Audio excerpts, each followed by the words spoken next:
Nós vamos ver aqui as raízes da escola dominical, os propósitos de Deus para a escola dominical e que todos os mestres, então, abraçaram essa causa, em toda a Europa.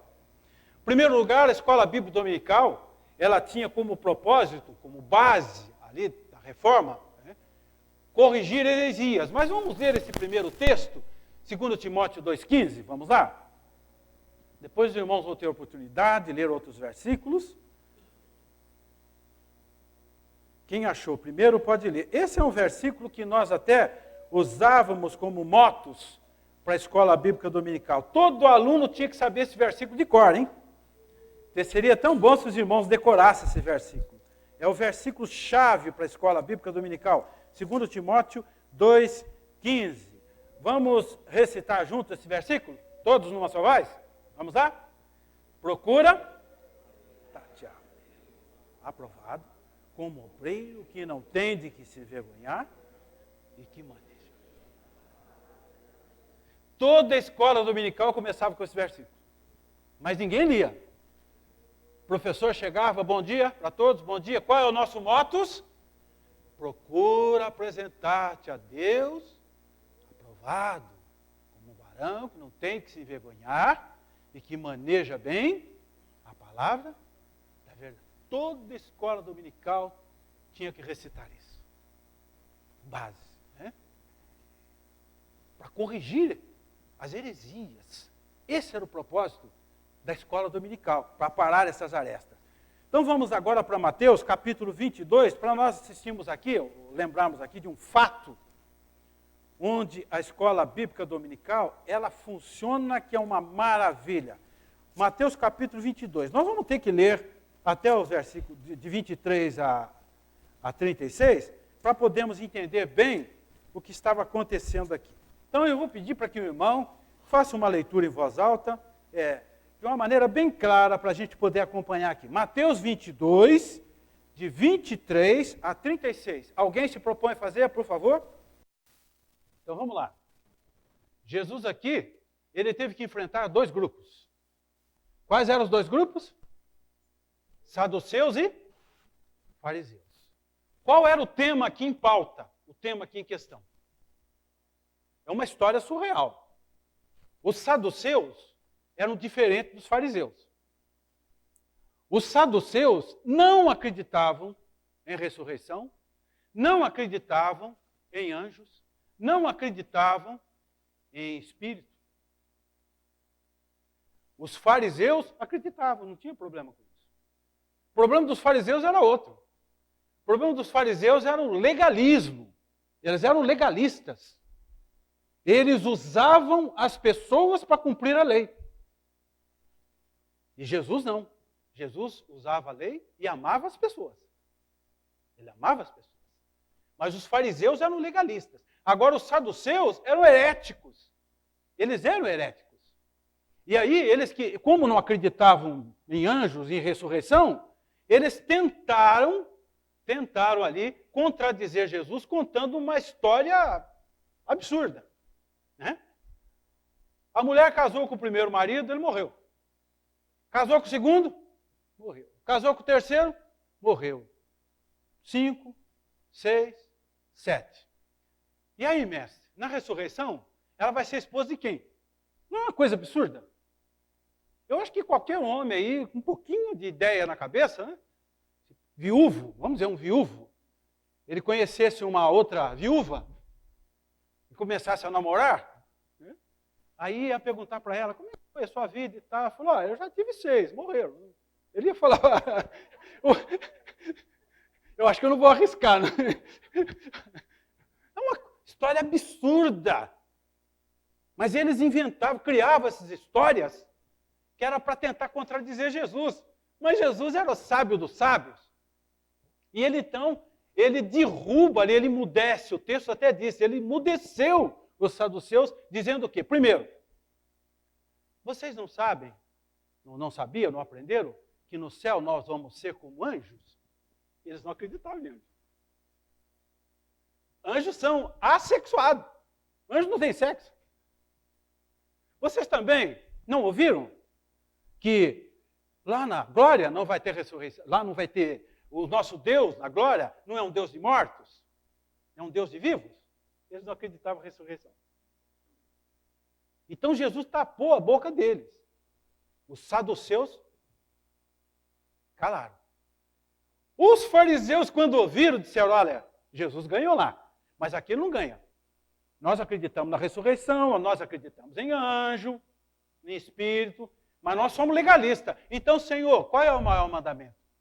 Olha na lei aí. Nós somos da lei. Aí os irmãos conhecem a história, né? Jesus, então, resume os 10 mandamentos em 2. Esse é o grande mandamento. Tapou a boca dos fariseus também. Então, vejam que a ideia da escola bíblica dominical é exatamente esta. O aluno chega para o professor e pergunta, como é que vai ser lá na ressurreição? Como é que é a ressurreição? Aí o professor vai lá para Tessalonicenses 2, 3.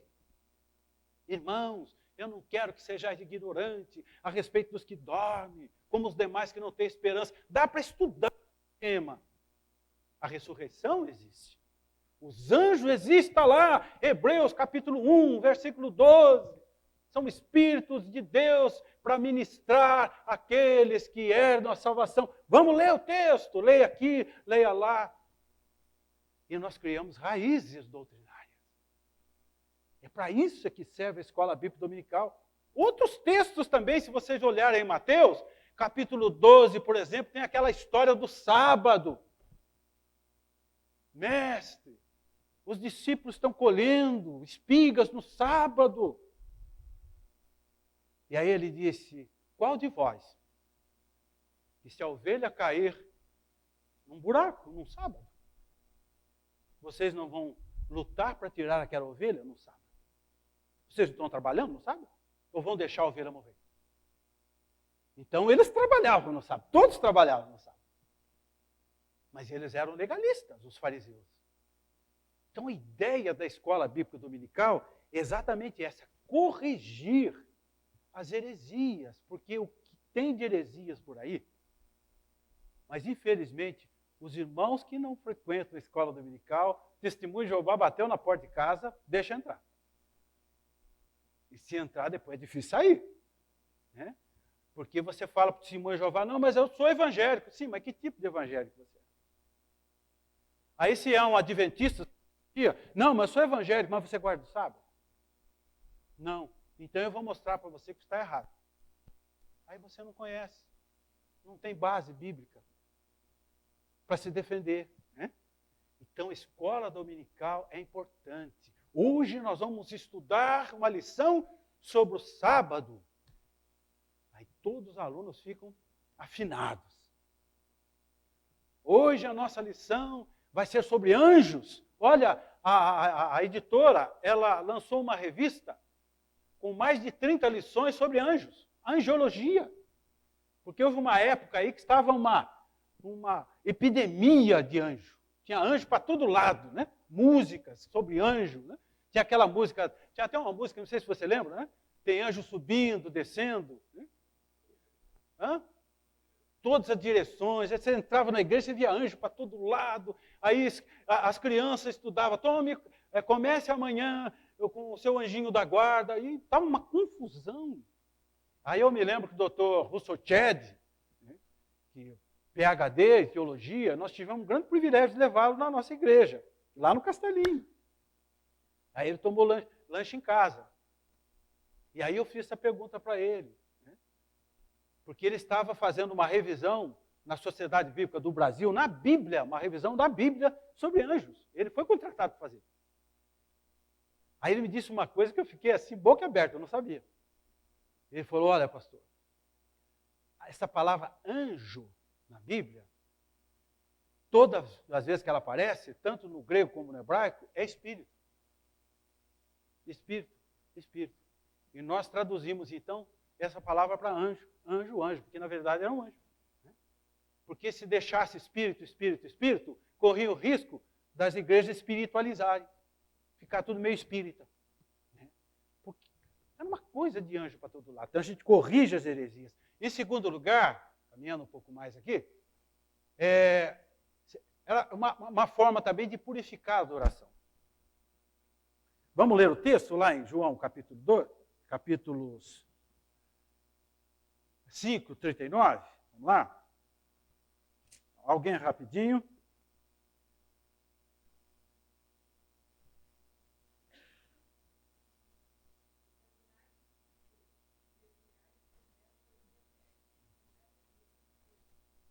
Examinar as Escrituras. No culto da noite, o pastor faz uma exposição bíblica. Mas na escola dominical, o que nós fazemos? Examinamos. Examinamos. Agora, capítulo 13, versículo 8. Vamos dar outro, irmão. Rapidinho.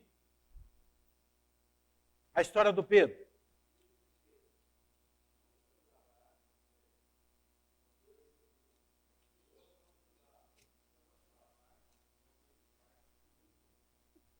Essa passagem bíblica os irmãos conhecem bem, né?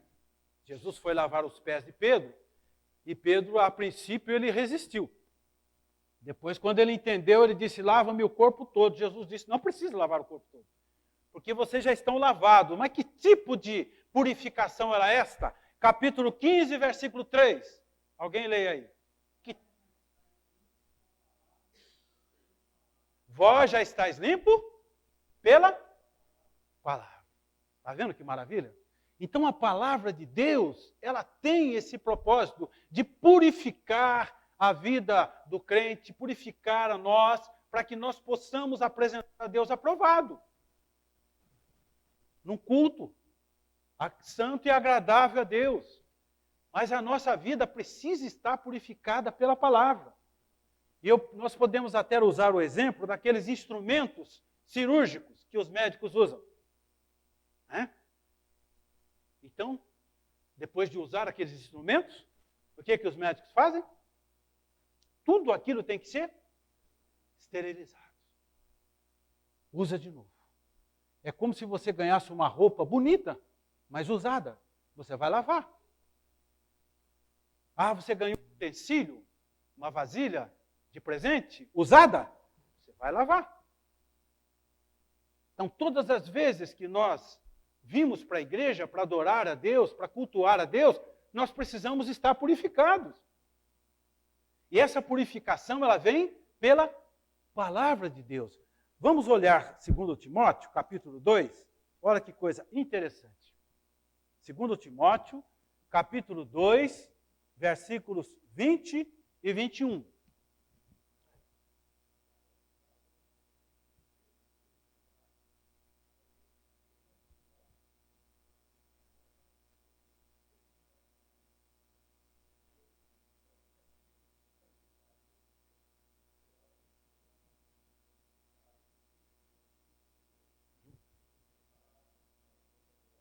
Isto.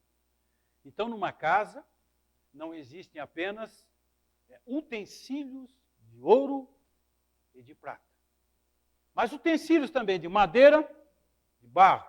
Então, vamos trazer isso para os nossos dias, né? Vamos contextualizar.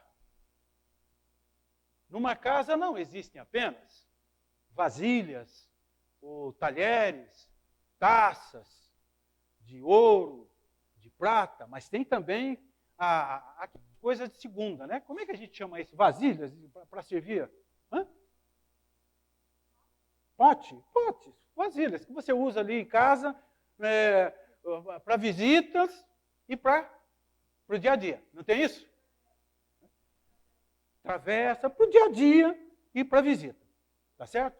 Então, para o dia a dia, a gente até toma café naquelas canecas que a gente tem, né? Caneca personalizada, né? A gente ganha no aniversário, aí um dia você toma a caneca do João Vitor, hoje a caneca da Milena, hoje a caneca do Júnior, você fica lembrando da turma. Fica lembrando da turma, né? Canecas personalizadas. Mas quando chega uma visita, o que as mulheres fazem? Porque os homens são meio desligados, né? Eles fazem. Aí vai dar um trabalho depois para a gente lavar tudo. Mas desce tudo. Mas você vai usar isso, mas faz quase um ano. Desce tudo. Desce tudo. É a Gisele lá em casa. Já que eu chego em casa, desce tudo, eu fico só olhando. Foi só para nós. arrumar tudo e guardar tudo. Aí você tem que enxugar tudo. Você não sabe quando você vai usar de novo. Né? E é o que Paulo está orientando Timóteo. Está dizendo que numa casa existem vasilhas para honra e vasilhas para desonra da casa. Vasilha para honra são aquelas melhores que você põe para receber suas visitas. Se você receber uma visita com uma vasilha qualquer, a sua casa vai ser desonrada. Né? Como a história daquele missionário, que ele foi lá para a região Ribeirinho, e ele estava morrendo de sede. Ele entrou na primeira tapera que ele encontrou, né, para pedir água. E aí a senhora veio com uma, eu não sei se vocês conhecem moringa, uma moringa com água. E ele viu que a moringa estava quebrada de um lado assim. Aí ele ficou olhando a moringa quebrada, cheia de água, e aí começou a olhar também para os garotinhos, para os filhinhos, né, da mulher, estava tudo assim olhando para ele. Ele percebeu que todos estavam com herpes, assim, tudo na boca. Ferido. Ele olhava para a moringa, olhava para o moringa. Ele falou, já sei o que eu vou fazer, vou usar uma tática. Inteligência.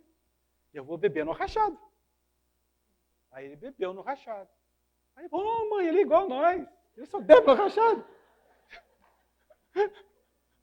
Né? Desonra da casa. Você não vai pôr qualquer vasilha. Você põe as melhores que tem, não é verdade? E o que Paulo está dizendo é que para você honrar a sua casa, você precisa ter os melhores vasos. Não me importa se é ouro, se é prata, se é barro, se é madeira. Todo utensílio, olha, vejam bem o que ele diz. Assim, pois, se alguém a si mesmo se purificar, será instrumento para a honra da casa. A casa está aqui. Nós somos as vasilhas. E cabe cada um se purificar. E como é que nós nos purificamos? Pela palavra. Então, quando eu venho purificado pela palavra, eu vou honrar a casa de Deus. Agora, como é que eu vou honrar a casa de Deus? Mascando chiclete, atendendo celular, mandando WhatsApp na hora do culto. É uma desonra para a casa de Deus. Eu me lembro quando eu cheguei na igreja Cristã Evangélica de Jardim Maringá, os presbíteros me chamaram e disseram, pastor, como é que vai ficar o negócio de roupa aqui na igreja? Logo no primeiro dia que eu cheguei. Falei, olha, irmãos, vamos trabalhar a espiritualidade da igreja? Se a gente trabalhar a espiritualidade da igreja, os irmãos vão saber como se vestir. Cada um vai saber. Então vamos mostrar na palavra. E a palavra de Deus é que conscientiza, purifica, né? Santifica. É a palavra de Deus. Aí cada um vai saber se vestir pela sua santidade, adequadamente. E aí nós vamos honrar a casa de Deus. Então o início da escola bíblica dominical escandalizava muito, porque as crianças não tinham espaço. Os irmãos ficavam escandalizados quando uma criança chorava no culto. Parava tudo. E isso não é muito longe, não. Até no meu tempo. Eu já vi muitos pastores parar de pregar e chamar atenção. Pedir para a mãe sair com a criança. Eu cheguei a ver isso. Né? Mas a honra da casa de Deus se dá pela purificação da palavra. Errais não conhecendo as Escrituras. Examinais as Escrituras. E é só na escola dominical que a gente consegue fazer isso. No culto da noite é uma exposição bíblica. Mas a gente examina aqui junto com os professores. Essa palavra ortótomos vem de ortopedia. Ortós, endireita. E aquela ideia do carpinteiro, que antes dele serrar a madeira, o que o carpinteiro faz? Ele mede e depois risca. Ele faz uma risca direitinho, até as costureiras fazem isso, né? Elas, o alfaiate risca para cortar certinho. Esse é o sentido da palavra ortótomos. Cortar em linha reta. Escola dominical é um lugar onde nós cortamos em linha reta. Aparamos em linha reta. O que está torto precisa de um ortós, de uma ortopedia. para andar em linha reta. Esse é o propósito da escola dominical. O outro propósito também, eu já até toquei isso em outras palestras, né, aqui com os irmãos, era cortar os ranços herdados. Porque depois da reforma protestante, as igrejas protestantes continuaram ainda com ranços do catolicismo. Não era por maldade, era por falta de orientação bíblica. Os cultos continuavam tudo meio parecido com a igreja católica. Por exemplo, Mateus 16:16. Vamos lá dar uma olhada? Isso aqui deu pano para manga. Mateus 16 a 18. Alguém, se achar, pode ler, que aí reveza com a minha voz. Mateus 16 a 18.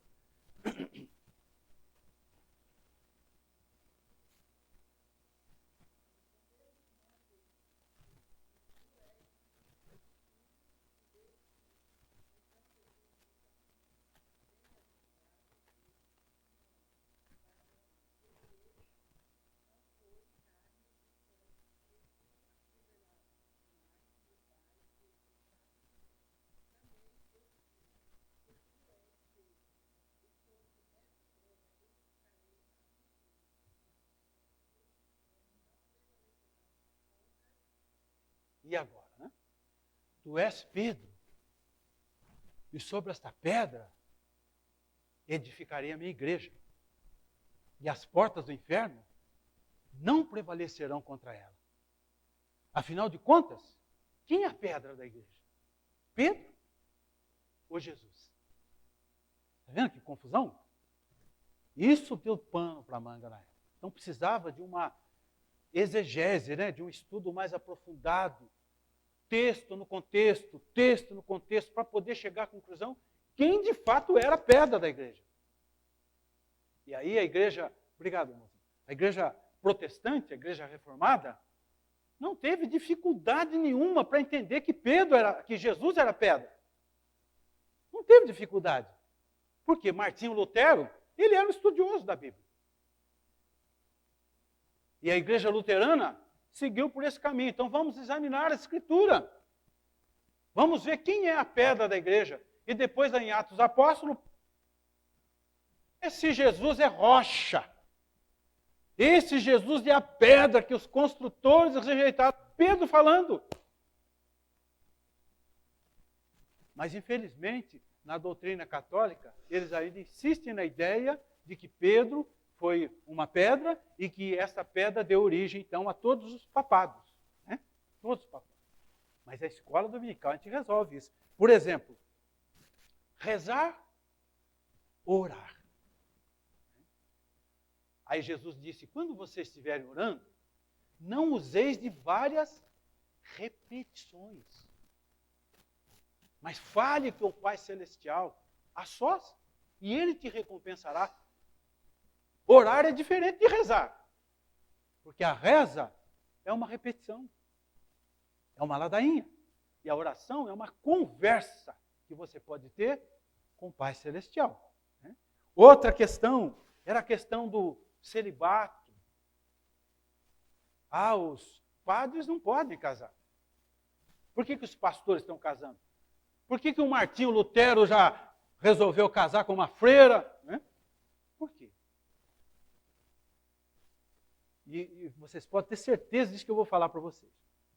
Essa questão de celibato é uma angústia que está no coração, eu posso dizer quase que sem exceção, no coração de todos os padres. A não ser que ele não tenha muita afinidade com esse negócio de casamento com mulher. Né? Aí ele toca a vida para frente. Mas esse é um conflito no coração de todos os pais. Sabe por que eu digo isso para vocês?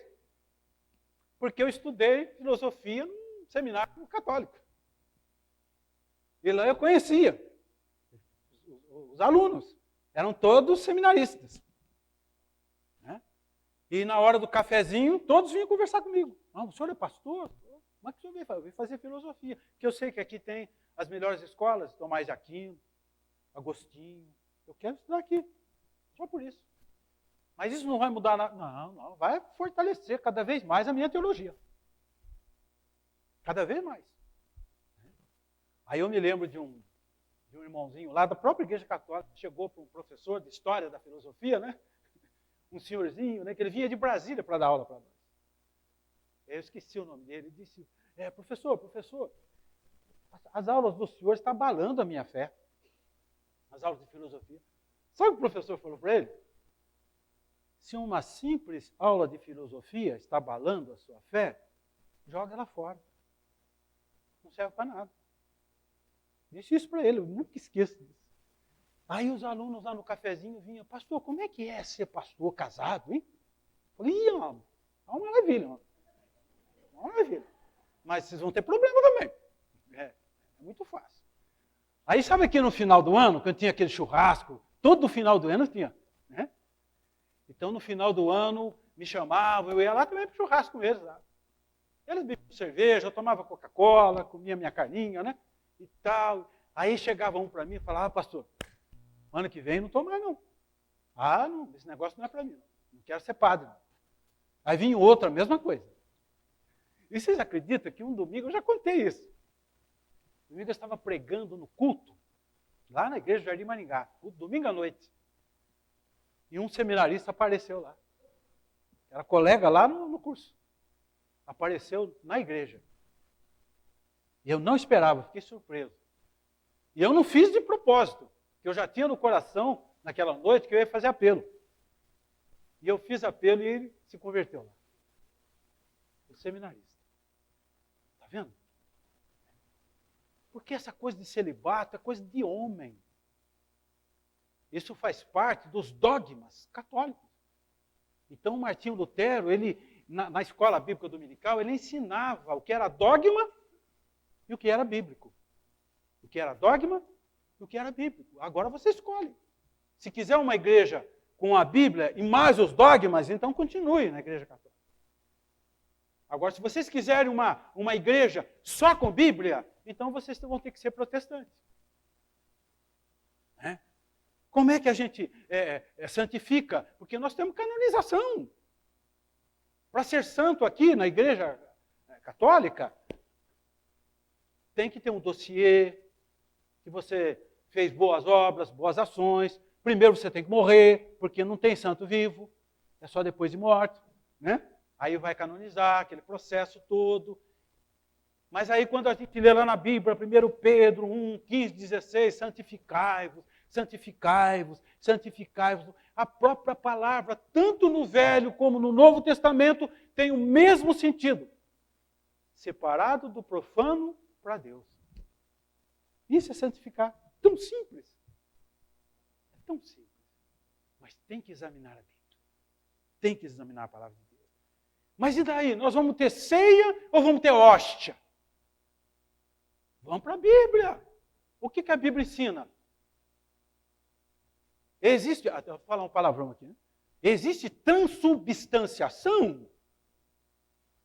Acho que o senhor nem ouviu falar isso, né? Você sabe o que é transubstanciação? Isso é dogma católico. O dogma da transubstanciação. Transformação da substância.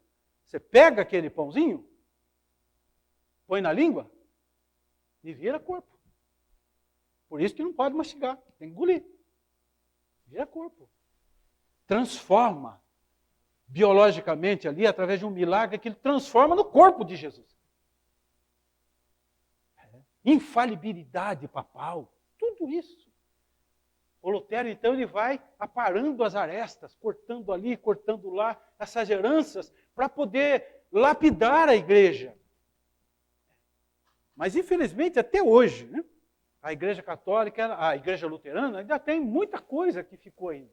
Se você entra numa igreja luterana, não sei se você já for, alguém já foi assistir um culto numa igreja luterana? Eu já fui uma vez. É tudo muito parecido com a igreja católica. Não tem santo, essas coisas não tem. É a oração em nome de Jesus. Você sabe que você está numa igreja protestante.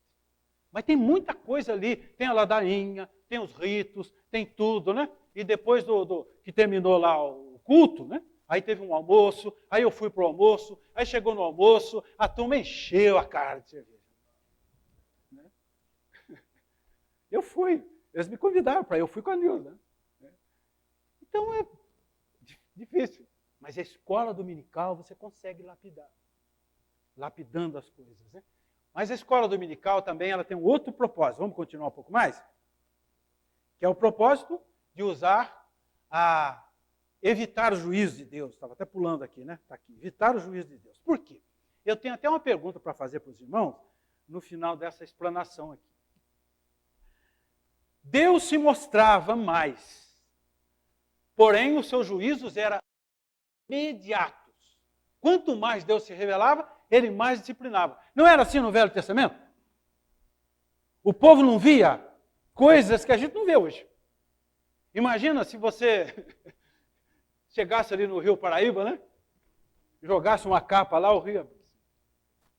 Não vai acontecer. Isso aí é um absurdo. Não vai acontecer isso hoje, né?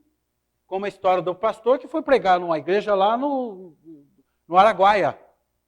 Era uma igreja pentecostal, ou neopentecostal. Pastor não, missionário, né? Ele contou isso para nós, né? Que quando ele chegou lá e os irmãos estavam prontos ali para ouvir a palavra, ele disse: meus irmãos, quando eu comecei a olhar para o rio Araguaia, Deus tocou profundamente o meu coração. Eu tive que entrar. Aí eu fui caminhando, dei o primeiro passo.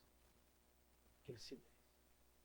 Aí eu consegui, dei o segundo passo. Aí os irmãos já começaram. Aleluia, glória a Deus. Dei o terceiro passo. A turma, nossa, estava que estava. Dei o quarto passo, dei o quinto passo. Aí não deu para ir mais, porque a água já estava pelo pescoço. Mas a turma já estava pensando que ele estava. Não existe isso. Mas o rio abria, o mar abriu, as muralhas de Jericó caíram. Mas só que Deus disciplinava. Deus disciplinou, por exemplo, o culto araônico. O que é o culto araônico? Talvez você esteja ouvindo essa palavra pela primeira vez. O culto araônico está relacionado com quem? Com Arão.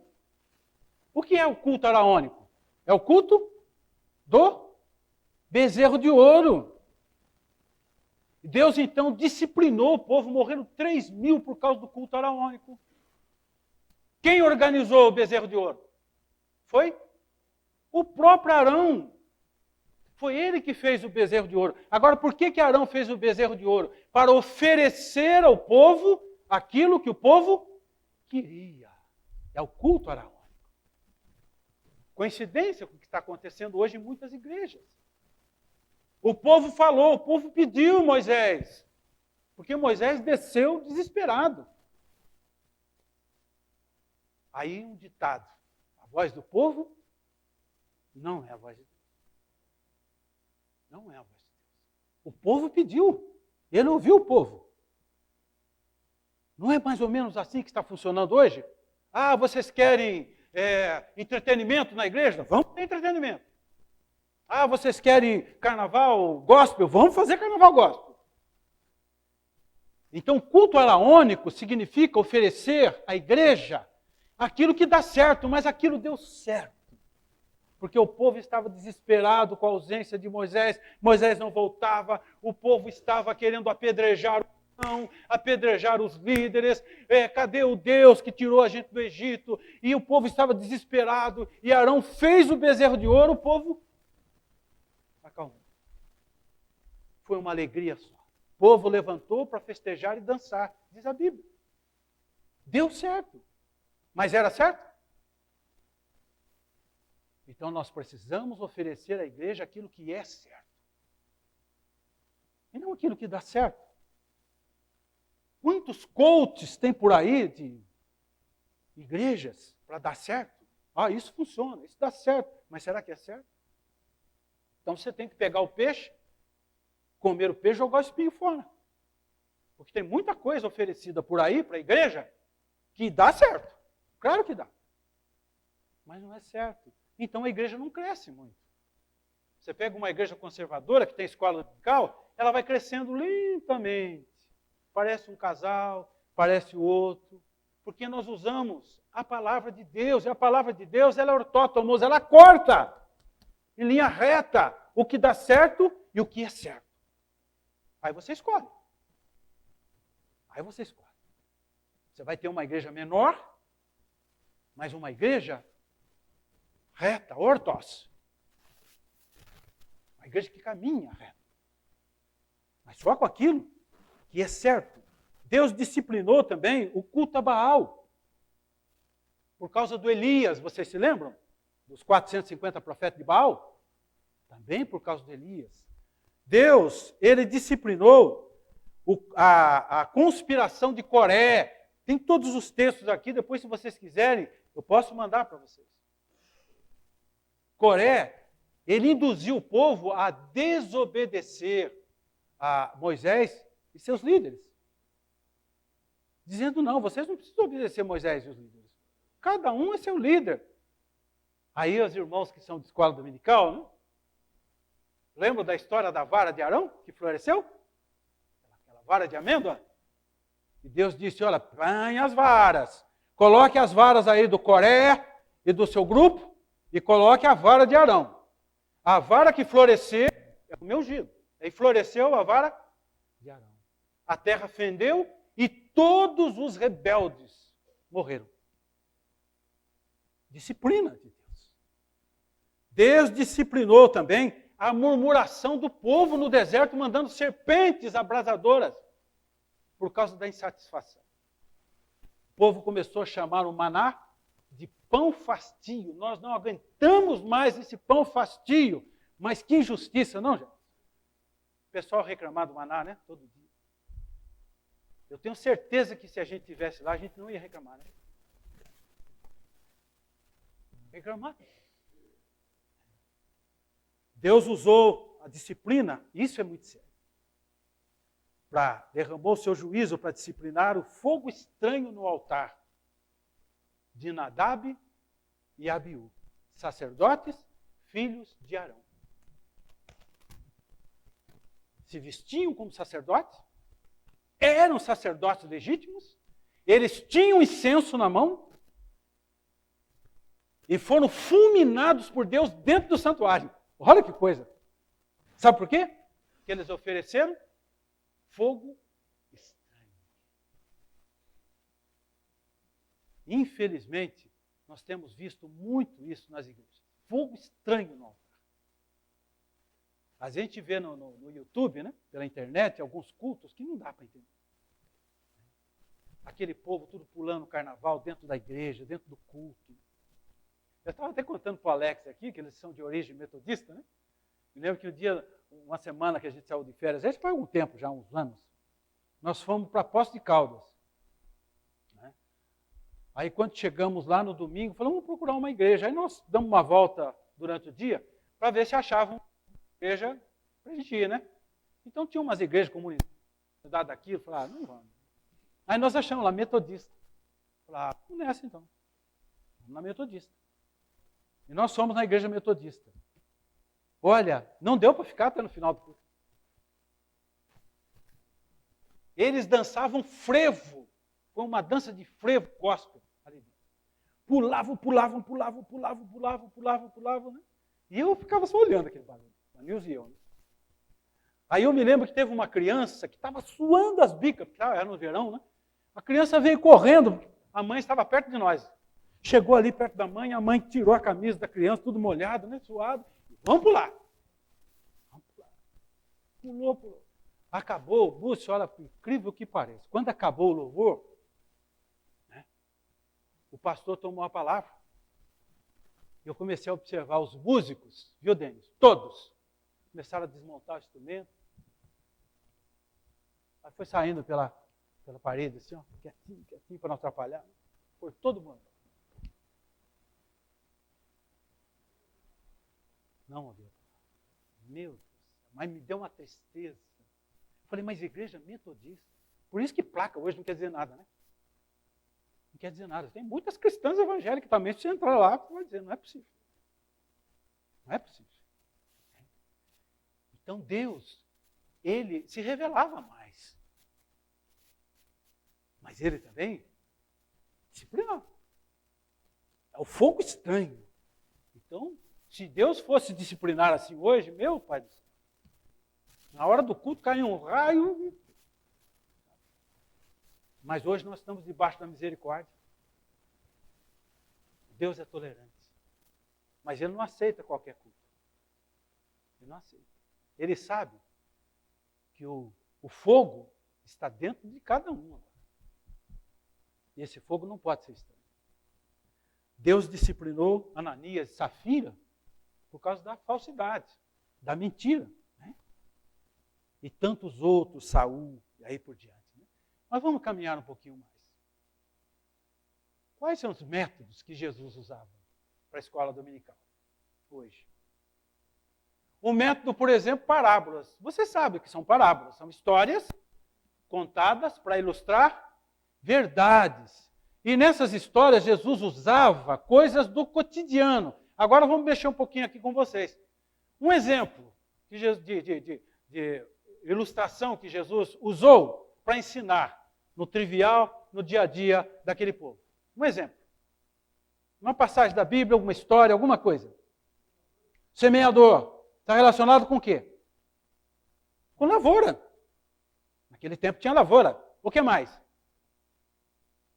Lance a sua rede no mar. Peixe. O que mais? O trigo, o joio. Coisa que eles conheciam no dia a dia.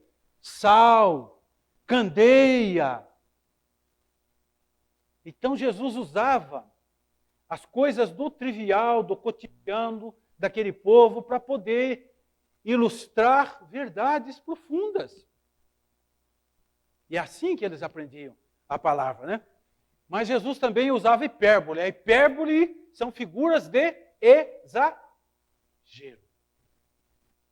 E quantos hipérboles Jesus usou? Para impactar, para assustar as pessoas, né? Então ele usava essas figuras nos seus ensinamentos. Por exemplo, o argueiro, a trave no olho. Não é um exagero? Se a tua mão te faz tropeçar, corta. Se teu olho te faz tropeçar, arranca. Isso é para assustar mesmo o povo. Aí eles nunca mais esqueceram daquele ensinamento. Agora o que eu mais gostava, o que mais gosto quando eu leio as passagens bíblicas, é sobre esse método da maiêutica de Jesus. A maiêutica foi usada por Sócrates. A palavra maiêutica no grego significa dar à luz através de um fórceps,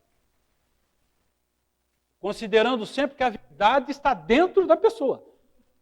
Então Jesus ele pegava a pergunta, transformava a pergunta numa outra pergunta e devolvia para a pessoa refletir. E a pessoa respondia a sua própria pergunta. Isso é maiêutica. E Jesus tinha essa capacidade. E Sócrates inventou a maiêutica. E eu quero dar alguns exemplos para vocês. Querem ver como é que Jesus ele usava essa maiêutica? Na parábola do bom samaritano, Jesus conta toda aquela história. Mas ele não responde. Depois da parábola, qual desses três vos parece ter sido o próximo? Não transferiu? E eles responderam? Pegaram na hora. Mas vocês sabiam? Sabiam. Mas Jesus teve que usar uma maiêutica. Qual desses três? Responde. O que usou de caridade. Então façam mesmo. Já responderam a pergunta. Esse é o próximo. Outra maiêutica. Os dois filhos na vinha. Então, a parábola de Jesus. Né? O pai tinha 2 filhos e disse, vão trabalhar na vinha. O primeiro disse, pai, eu não vou não. E depois, arrependido, ele foi. O segundo bateu o pé e disse, eu acho que eu vou. Eu vou sim. Mas não foi. Aí Jesus faz a aplicação. Qual deles fez a vontade do Pai? Aí eles responderam. Qual foi? Qual deles? O que foi? Aí Jesus faz a aplicação que ele queria fazer. Né? Ele disse, publicanos e meretrizes precederão no reino por fazer a vontade do Pai. Porque o que disse que não ia, arrependeu. E foi. E eu não vi chamar justos, mas pecadores para o arrependimento. Aí ele aplicava. Mas primeiro ele transferia a pergunta. Olha a outra maiôtica maravilhosa. Essa vocês conhecem. Essa vocês conhecem. Era adúltera. Depois que terminou o juízo lá, qual foi a pergunta que Jesus fez para a mulher? Onde estão os seus? Ela não respondeu, porque ela olhou para lá, olhou para cá, não tinha. Aí ele conclui. Faz a aplicação final. Vai, não peques mais. Isso fica na cabeça. A gente tem que ajudar os alunos a pensar, a descobrir a própria resposta. Ao invés de dar a comida pronta, ajuda eles a produzirem a fotossíntese. Tem que ajudar. Tem que transferir. E fica. Essa também é boa, do sábado, que eu já contei, né? É lícito deixar a ovelha lá no buraco no sábado? Não. Outra maiôtica. É lícito pagar tributo a César? Então me dê uma moeda. Ele sempre transferia as perguntas para que os discípulos encontrassem a resposta por si mesmos. Então, quando nós encontramos a resposta procurando, estudando, refletindo, meditando, nós não esquecemos. O problema é esse. É que nem sempre nós queremos procurar a resposta. Nós queremos tudo pronto. Tudo pronto. Né? E o autorretrato. Eu sou. Só figuras. Alguém se lembra de um autorretrato de Jesus? Eu sou o caminho. O que mais? Eu sou a videira. A luz. Eu sou a verdade. Eu sou o homem. Eu sou a água. O que mais?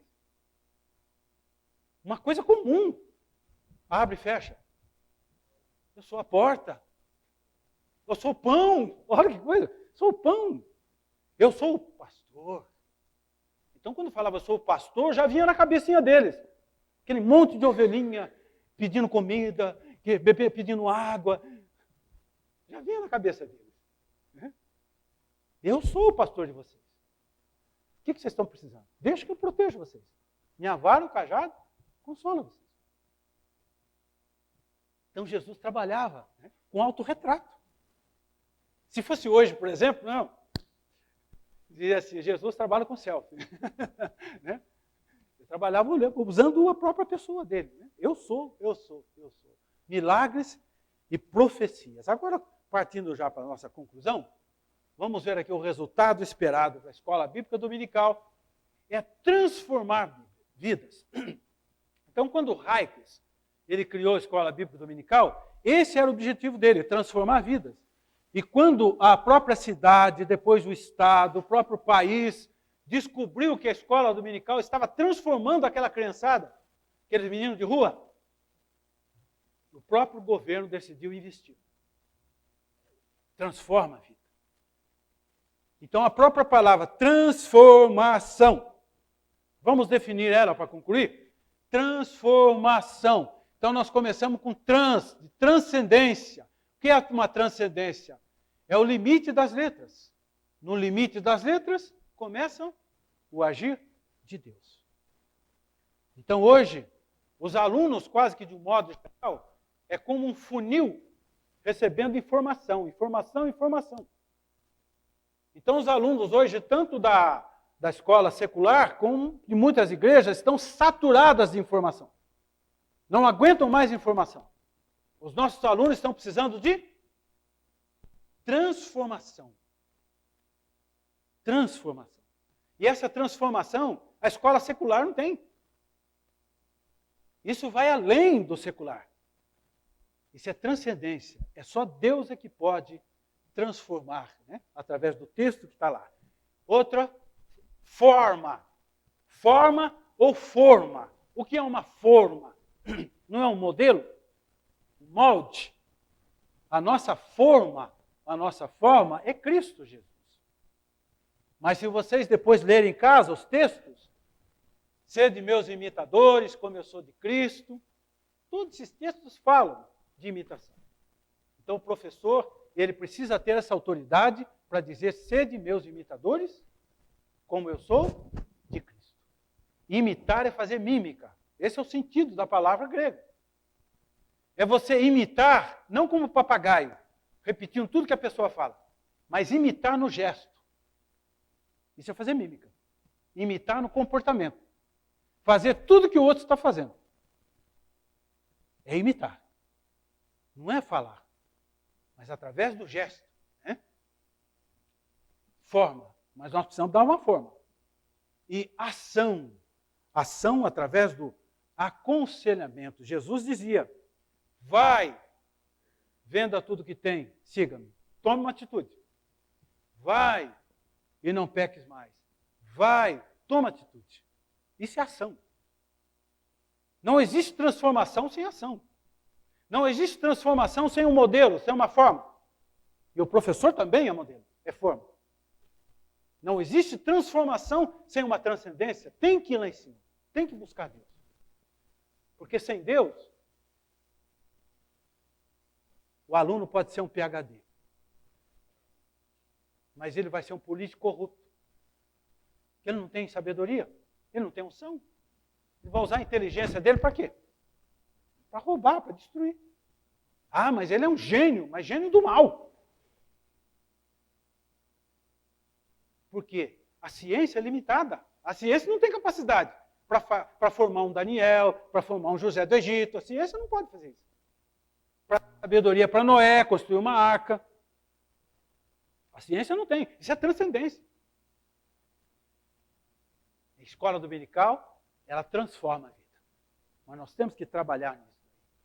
Eu vou deixar para uma outra oportunidade, por causa do tempo, os tipos de alunos aqui, tá bom? Vamos deixar para uma próxima oportunidade.